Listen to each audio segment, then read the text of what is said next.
I cannot believe Americano making biko with dukot.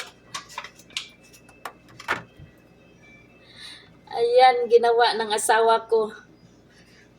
Nag-take time talaga siya. Sinunod niya yung recipe ko while nandun ako sa work. Pagkadating ko sa bahay, meron na akong biko with dukot. Nilagyan niya ng toppings, toasted coconut. Whose recipe did I use? From my recipe.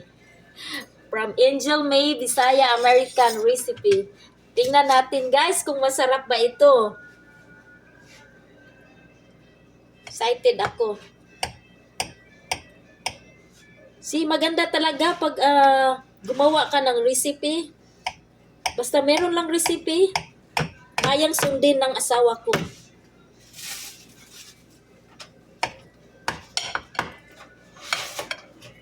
So, ayan. Ganyan niya ako kamahal. Right, sweetheart? Correct. Correct? Mahal na mahal. Yan. Spoiled asawa. Yan guys. Tignan ninyo. Lagay natin lang sa paper plate para wala nang hugasan. Tinatamad. Tikman natin while nakatingin kayo dito ha. Tingnan natin ang kanyang biko kung masarap ba katulad kay Angel May Bisaya American. Let's eat.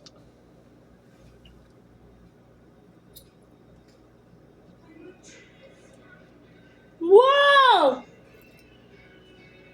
You got it! Perfect! Oh my God! Americano!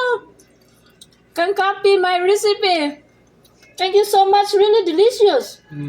Wow! Kainan na guys. Ayan yung biko. Ang sarap. Salamat. Nagpapasalamat ako sa kanya. May heart sa iyo, sweetheart.